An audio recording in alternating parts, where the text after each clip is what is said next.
Greetings, greetings. It's the summer months. You know what that means? The sun is gonna beat down on you every single time you step out the house. You won't know peace. The moment that you open your front door, you're gonna start sweating. But there are good things the summer months can give us, such as the perfect environment to read our beach reads. Like, come on. For some reason, when summer rolls around, I take my reading goal very seriously and I am absolutely flying through books. But I'm very much a seasonal reader. That means that the books that I read need to be matching the vibe of the season. In the summer, that's romance, contemporary fiction, literary fiction type B. The occasional fantasy can match that vibe, but it is mostly romance and literary fiction / contemporary fiction. So I took it upon myself to curate a list of what I believe to be the beach reads that you absolutely need to read this summer. So like I said, for me, that's going to be mostly romance and contemporary fiction. For you, that may be something else. But the recommendations in this video are going to match more of what I like to read in the summer because I can only offer you what I know. I can't offer you what I do not know. So without further ado, let's get into the books you should read this summer, because if you don't, I will find you. The first book on this list is what some would consider to be controversial, maybe a little bit problematic, and that is Problematic Summer Romance by Ali Hazelwood. I actually don't have my physical copy with me today because my sister has it. Problematic Summer Romance follows our main character, Maya. She's 23 years old. She's a little bit lost in her career and in her life just in general. She's very smart.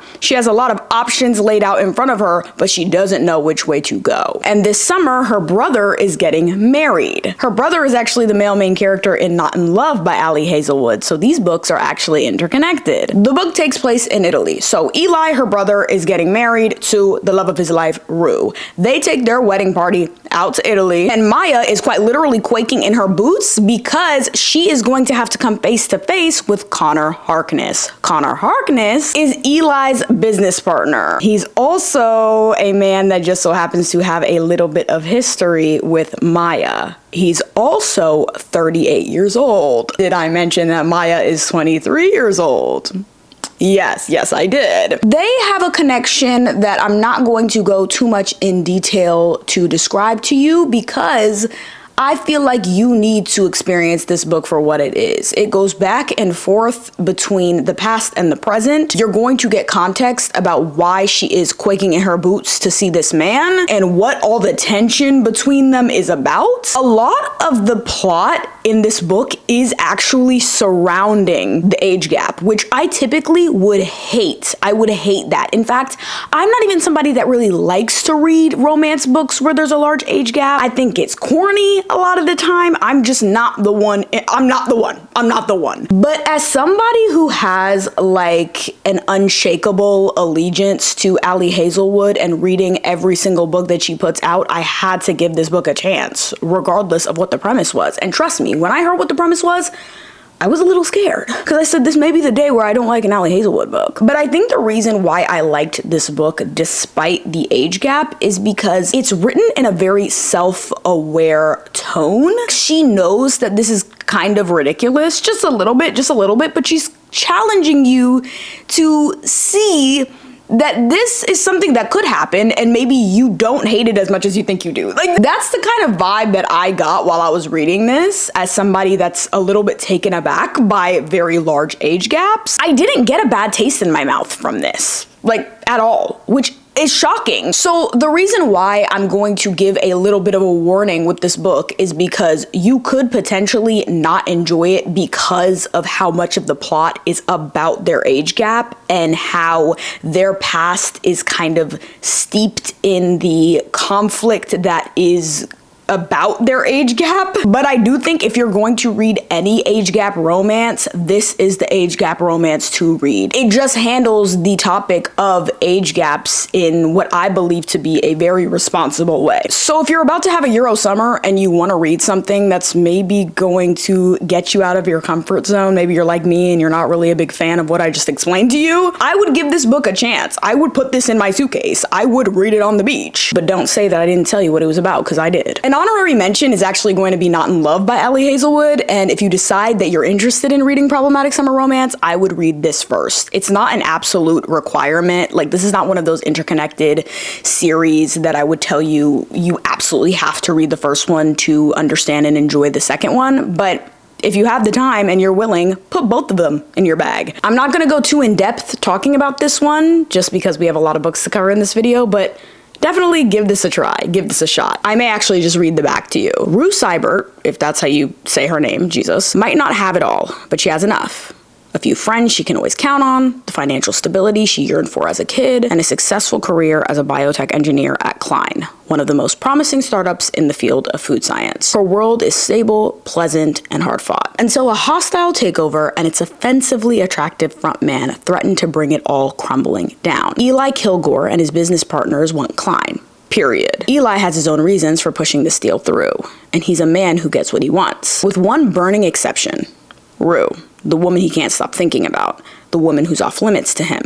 Torn between loyalty and an undeniable attraction, Rue and Eli throw caution out the lab and boardroom windows. Their affair is secret, no strings attached, and has a built-in deadline, the day one of their companies prevails. But the heart is risky business that plays for keeps. If you're interested in Allie Hazelwood's work, you should read this. I think it's some of her best work. Moving on, we have Promise Me Sunshine by Cara Bastone. I read Ready or Not by Cara Bastone maybe about a year ago, and I loved that book, so I made an oath to read everything that woman writes. Promise Me Sunshine came out earlier this year, and I really enjoyed this book. It follows a woman who is grieving the loss of her best friend. She passed away from cancer, and Lenny, our FMC, is not doing well. She's really struggling to even just like get out of bed in the morning to do her daily tasks. She doesn't know how to get herself back up on her feet and live her life again. The way that she's been getting by lately is by taking temporary babysitting gigs, and one of those gigs ends up being for a single mom and her daughter. Reese, the mother, and Ainsley, her daughter, are chill. Like, Lenny likes working for them, but she can't get rid of this agitating, grating noise that is this random man that lives in their apartment with them, and she like doesn't know what his connection is to them. All she knows is this man does not like her. Okay, he's very judgmental of her. He keeps commenting on her clothes and the way that she looks disheveled all the time. Little does he know, my girl is struggling. Like, she's going through a lot right now. What Lenny couldn't have expected is that this grumpy stranger is actually going to be the person who turns her life around, who guides her through this experience with loss and grief and shows her that she's not alone. Miles and Lenny's journey together is just so beautiful to read. And I talk a little bit about my thoughts on this book in one of my reading wrap-ups, so if you want like an in-depth type of dive in, you should check that out. You're gonna be like, Eden, you just said this book is about grief and like it's tough. Why would you recommend that I read this on the beach? Well, sometimes people like to cry on the beach. If you want something that deals with more serious subject matter, but also has like an underlying tone of hope, I would really recommend this. Cara Bastone is just really good at what she does. She tugs at your heartstrings, and I just thought this narrative was very beautiful. So definitely recommending Promise Me Sunshine, but I did warn you that this is a little tough. So keep that in mind if you're going to read this. Now, these next three books are written by my favorite author, Emily Henry. In the bookish space, Emily Henry is known as the beach read author. Any one of her books are considered to be incredible for the summer months. However, I do believe in my heart and soul that there are three of them that are true summer reads. Starting off with People We Meet on Vacation. Okay, this is a friends to lovers romance. It follows two best friends who met when they were in college, hit it off, are like literally besties for the resties. Poppy and Alex decide that they are going to go on a vacation every summer together. So this book follows 10 years of summers with them. Poppy and Alex could not be more different personality-wise. Poppy's very energetic. She's very outgoing. She wears a lot of really bright colors. She's just sunshine personified. Alex, however, is very anxious, very quiet, kind of unsure of himself, and yearns for order. So it is really fun to see the dynamic between these two polar opposite characters. But Poppy and Alex, they've been denying their undying love for each other since they met So this book takes you through the roller coaster that is the decade that they've known each other. The ups and downs, the moments where they get so close to confessing their love for each other, their experiences with dating other people, living their lives apart when they clearly just desire to be together. But 2 years before the events of this book, they have a falling out. And so they haven't talked to each other in 2 years. But somehow Poppy convinces Alex that they should go on one last trip together. And now they have 1 week to fix everything that went wrong. I mean, I don't even need to tell you why this is the perfect beach read. They're on vacation, like for 10 years in a row, and you get to read about that. What screams vacation more than a book about people on vacation? Like, if you like slow burn, like I'm talking slow burn, read this, okay?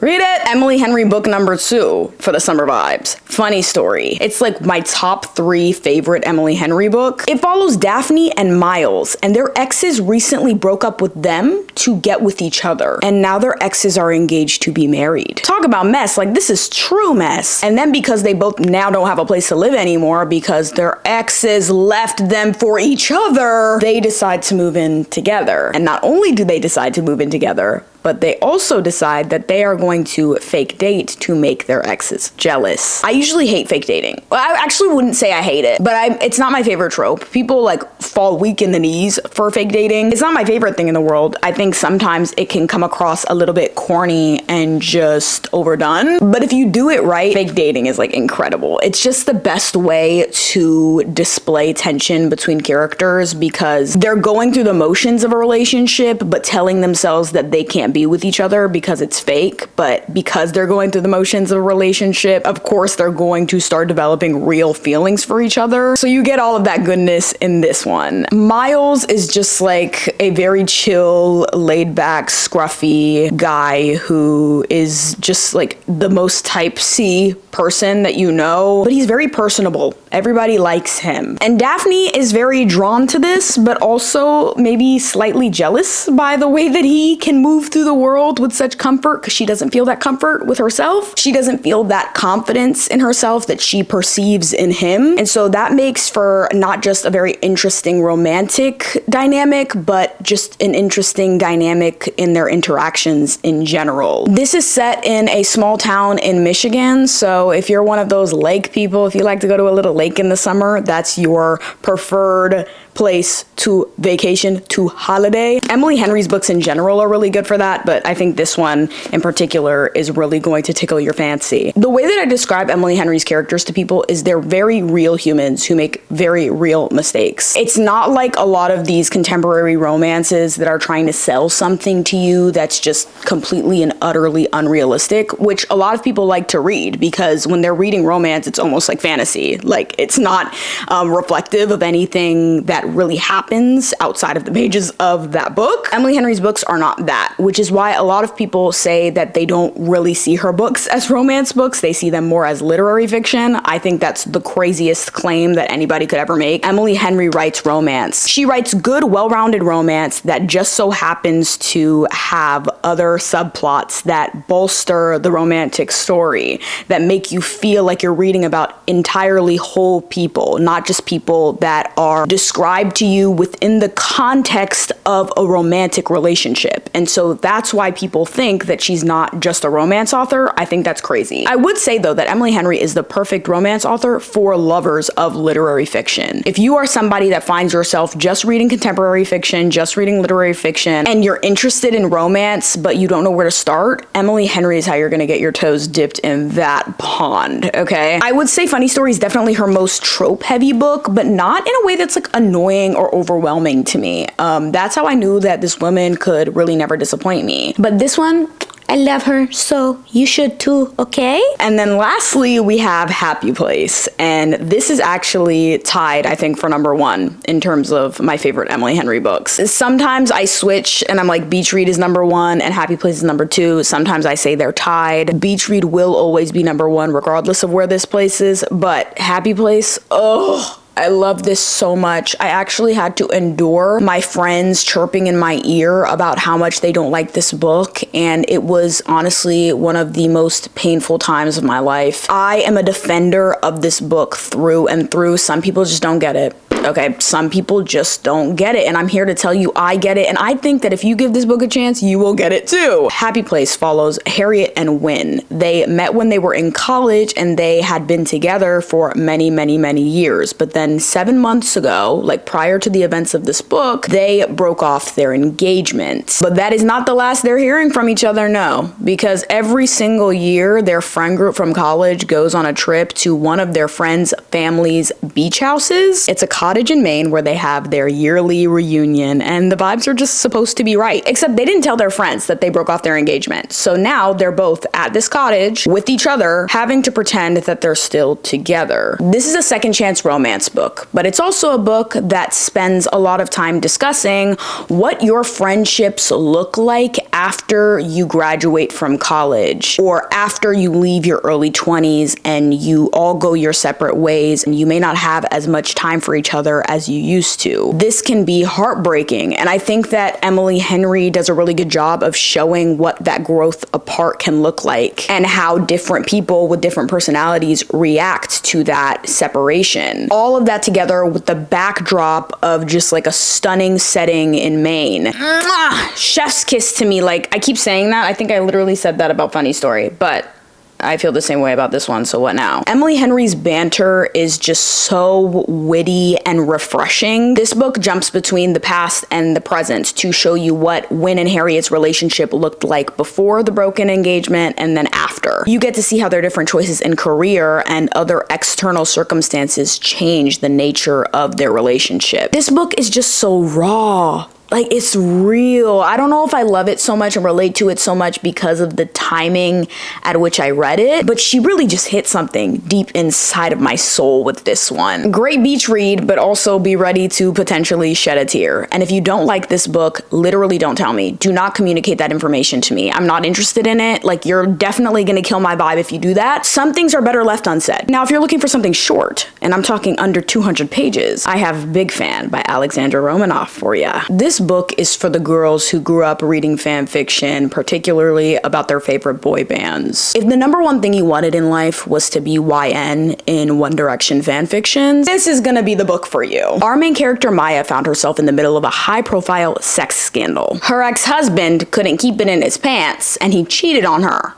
Sickening. And she was really at a good spot in her political career, so you can imagine how utterly devastating this all was, because of course they're not gonna look at the man, they're gonna look at her. What did you do wrong? Why did he leave you? So she's looking for ways to leave the drama behind and start fresh in this political sphere. But in comes Charlie, and he is the former lead singer of her favorite boy band growing up. They realize that they can leverage each other for what they want in their lives and careers. This book was just a very fun time, and I love Alexandra Romanoff's narrative voice. Although I don't love all of the books that have come from this publisher, this one had the most unique premise to me and was the best at wrapping up the story in under 200 pages. I would also recommend Big Fan to people who are new to romance, similar to Emily Henry's books. I just think the writing would appeal to people who typically read literary fiction. All my YNs out there, lock in! Now this next book, I hold it very near and dear to my heart, so similarly to Happy Place, if you have anything negative to say about this book, I just need you to find another place to share those feelings, okay? 7 Days in June by Tia Williams. This book, woo, woo, woo, woo, woo, woo, wow. Our main character, Eva, she's a single mom, and she's also an erotica writer. And then our male main character, Shane, is an award-winning literary novelist. These two met 15 years ago when they were in high school. They had 1 week of just like an indescribable, intense love affair, and they haven't forgotten about each other since. In fact, they've been writing to each other through their books for the past 15 years. Like, that's how intense these 7 days were for them. But then one day in Brooklyn, New York, they run into each other at a writer's convention, and it's like everything comes flooding back. And now, 15 years later, they have 1 week to not only reconnect, but parse through all of their grievances. Eva is just distrustful of Shane because of the way that he left things off. He broke her heart, and a decade and a half later, she has so many questions that were left unanswered, and now she's finally got her chance to get some answers. I loved the side characters in this, but particularly Eva's daughter. She was so funny, and I thought the relationship dynamic between not only the mother and the daughter, but also what role her daughter plays in her relationship with Shane in the present day is just so sweet. This is another second chance romance that is really going to pull at your heartstrings. It's really going to make you wonder, should I get back together with my ex? The answer is like 9 times out of 10 no,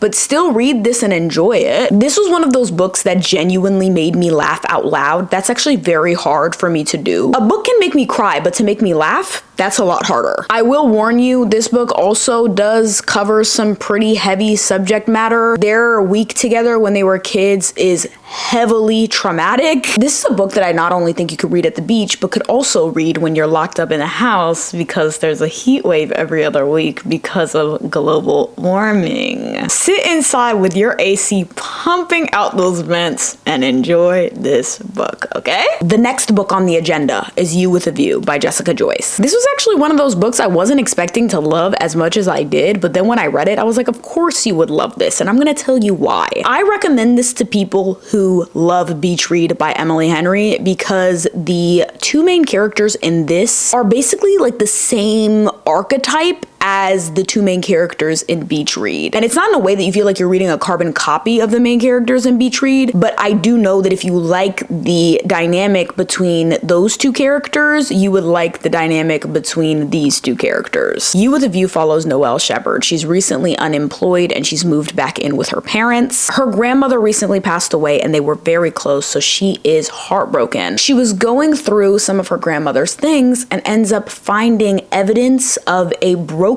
engagement that Noelle had no clue about. She did not know about this at all. But then she finds out that her grandmother was actually engaged to the grandfather of her high school rival. Noelle finds out that her grandma and his grandpa were supposed to go on this really fun honeymoon road trip. And to honor her grandmother, she says, hey, I'm gonna go and do this road trip, okay? But then Theo's grandfather wants to tag along because he wants to relive his young days with his lover. And then because his grandpa goes, Theo has to go, to make sure his grandpa's okay, to make sure everything's going smoothly. And this forced proximity between the 2 of them on this road trip unearths some, I don't know, tension between them, some vibes between them, something good. This is forced proximity on steroids. I mean, an entire road trip. Come on now, come on. I really liked the way that the conflict in this was handled. I loved the whole setting, backdrop of all of the places they went to on their road trip. I love the character development that Noelle and Theo both have together and individually. And let's just say, Grandpappy, he is a wingman, the ultimate wingman, and it just made this an even more fun time to read. You gonna burn your finger when you try to touch the chemistry between these 2 characters. It was palpable. I had a time. They have really good banter, and this was Jessica Joyce's debut. Very impressive. Kind of obsessed. Will be reading everything she writes. Thank you. You guys are gonna have to bear with me because the sun is setting, so I'm gonna have these shutter shadows on my face because the sun is shining bright like a diamond. The last 3 romance books that I'm going to recommend to you are all by Carly Fortune. We have Every Summer After, This Summer Will Be Different, and One Golden Summer. Every Summer After and One Golden Summer are interconnected. So the male main character in One Golden Summer is the brother of the male main character in Every Summer After. Okay, I'm actually gonna close the blinds because this is distracting. Every Summer After is about Percy and Sam. Percy and Sam are high school sweethearts. They met one summer when they were vacationing at Barry's Bay. Ever since then, they've just been completely and utterly obsessed with each other. But then literally all it takes is one moment for everything to fall apart. And many, many, many years later, they are reunited at Sam's mother's funeral. And they have to confront all of the things that made their relationship crumble over a decade ago. Some people don't like this book. Some people don't like this book because there is a trope in it that puts an unsavory taste in people's mouth. I like this book not because of that trope, but I enjoyed it, point blank period. Like, I don't always have to love every element of a book for me to say this is worth reading. And I also think some of the uncomfortable truths in this were a little bit refreshing and took a step that I think a lot of romance books avoid taking because they understand that what is appealing about romance books is easy, fun love. And this definitely turns that expectation on its head. This is a really good friends to lovers book, and I think that the love is very tender and sweet because they have been together since they were very young, so you get to see that kind of like puppy love. Extremely nostalgic. I love nostalgia in my romance books. I love when we jump between the past and the present. Like, there's just something so cozy about that narrative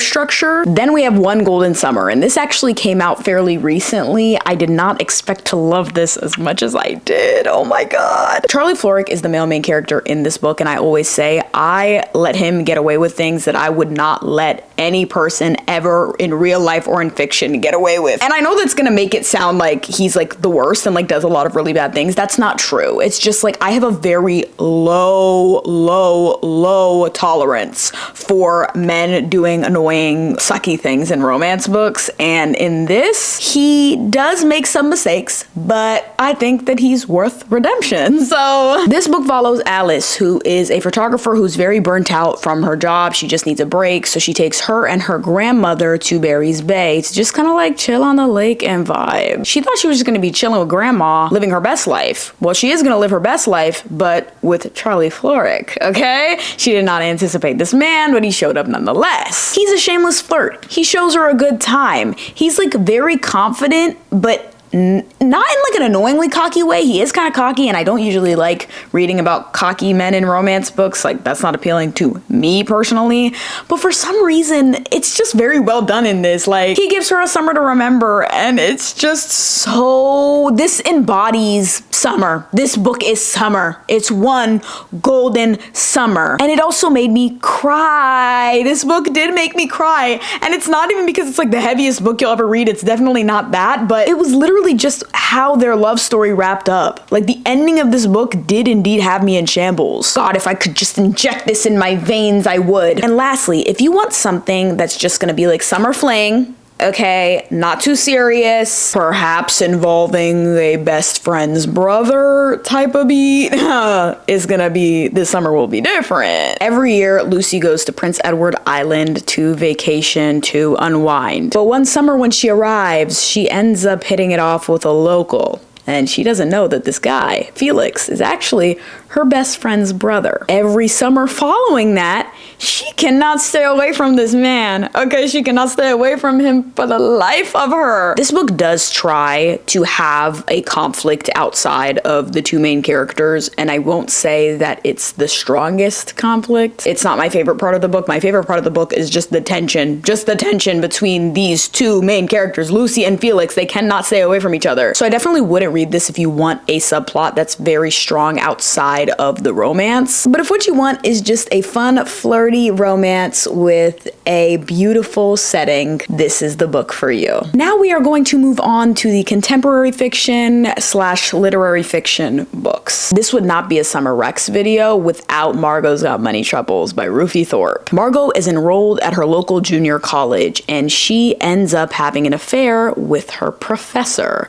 Her English professor, to be specific. And the girl finds out she's pregnant, and in the blink of an eye is a single mother who doesn't know where she's gonna get money for her rent, doesn't know where she's gonna get money to take care of this baby. So she decides that she's going to start an OnlyFans as an experiment to see if this can really pay the bills. This book is really funny, but it also provides some compelling insight into what it is like to navigate the world as a young woman who is in dire need of making ends meet. It provides a very interesting perspective on sex work in general, general, what it's like to be famous online for this profession in particular, the implications it has on your everyday life, how it affects your relationships, how it affects the way you navigate the world. But it also plays around with controlling your own narrative and the power dynamics in a profession like this. It doesn't take itself too seriously. It's woefully unpredictable, and definitely something I would recommend to the literary fiction lovers around these parts. This next book is an all-time favorite of mine from an all-time favorite author of mine, Yellowface by R.F. Kuang. The plot of this is insane. The main character in this book's name is June, and June is friends with Athena. They're both authors, and one night Athena dies in a freak accident. So June, instead of being like a normal person and just grieving her friend, lets her deep-rooted jealousy of Athena's success in her career take over her life, and she ends up stealing the manuscript of Athena's new novel. Not only that, but she publishes it under a racially ambiguous name, Juniper Song. June is white, and the book that Athena left behind was about Chinese laborers in World War I. So this book tackles topics like identity in the publishing industry, how it determines what stories get told and by who, but in a very satirical way. This book is deeply unserious because the lengths to which June is willing to go to make sure people don't find out that she stole this damn book, it's just like so overwhelming. Like this book is damn near a psychological thriller. So all of that made for a very interesting and just like on the edge of your seat reading experience. This is the only book that R.F. Kuang has published that is not fantasy, and I think that is so impressive because it's so well done. Like, you would not think that this is not her comfort zone. You would not think that this is not where she typically writes. I consider this a beach read because while it is like 400 and some pages long, it's very fast paced and you will not really be bored for any moment of it. At least I wasn't. So I think that this is the kind of book that you're gonna want to keep picking up and keep picking up. Like, you're gonna be at the airport on your way to your vacation reading this book. You're gonna get to the beach on your vacation, you're gonna crack open this book. You're gonna come back from dinner at the restaurant that was super good and you're gonna crack open this book. Next up, we have another author that I really love. And although this is not by any means my favorite book that I've read by this author, I still do think it's worth reading if you understand what genre you're really getting yourself into. Mad About You by Vari McFarlane. This book is promoted as a romance book. I would not read it as a romance book. Like, I am trying to change the narrative surrounding this book, okay? Everybody will tell you it's a romance. This is not strong if you consider it to be a romance. If you consider it to be just like a good old contemporary fiction with a romantic subplot, then we can get down. You get what I'm saying? But this,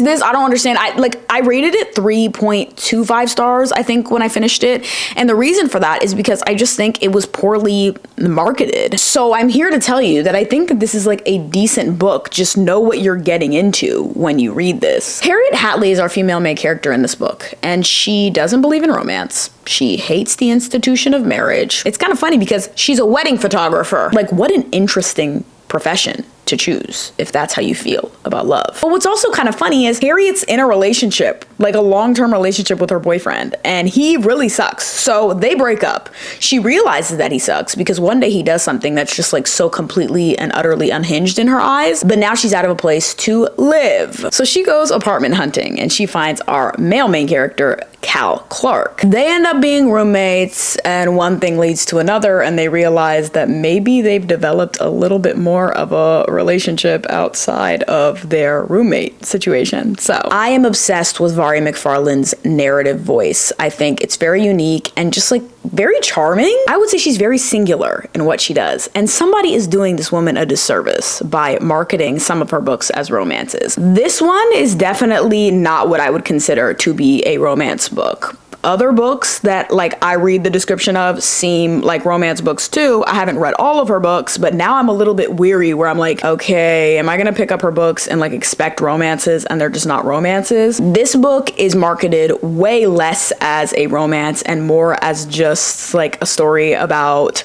long-term friendships and grief and a whole bunch of other things. But there's also like unexpected love in this one. But I knew what to expect going into this, and I did want more of a romance with this, and it sounded like more of a romance, and that's not what it was. I mean, there's definitely a romance in here. There's a romance in here. It just felt like she kept forgetting about the romance, and the story outside of the romance is the stronger part in this. So I still think it's worth reading as long as you don't expect a true, pure romance book. For this one, I would say this is a good, like, contemporary fiction / literary fiction book for romance lovers. And another book that I think fits that criteria is Writers and Lovers by Lily King. I'm just gonna read the blurb on the back of this one for you because I always find it really hard to properly describe this book to people. Recently out of a devastating love affair and mourning the death of her beloved mom, Casey is lost. The novel she has been writing for 6 years isn't going anywhere, her debt is soaring,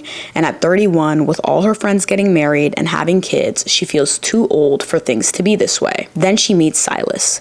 He is kind, handsome, interested, but only a few weeks later, Oscar, older, fascinating, troubled, walks into her life, his 2 boys in tow. Suddenly, Casey finds herself at the point of a love triangle, torn between 2 very different relationships that promise 2 very different futures, and she still got to write that book. The sun is being very rude, so I close the blinds again, okay? This book looks like a romance because of the cover, like it looks like a true love triangle, but I would say that the romantic relationships in this are used more as a way to communicate the tug of war that Casey is having in her life between herself and control. She has these 2 men who offer very different lifestyles to her, and in the context of everything that she's going through outside of those relationships, she kind of gets to decide what path is going to fulfill her the most. And within the context of what she's already going through outside of these romantic relationships, we get to see how she uses these relationships as a way to decide what she wants her life to look like moving forward. It's like, I've never really read anything like this before. It's a coming of age story about a woman in her 30s. So naturally, she's going to feel like she's just like in the wrong place in her life compared to her peers. The pressure of feeling lost when you're 30 is very different than the pressure of feeling lost when you're 18. And I just really like the way that this author handled Casey's story. She has a pretty tumultuous past, especially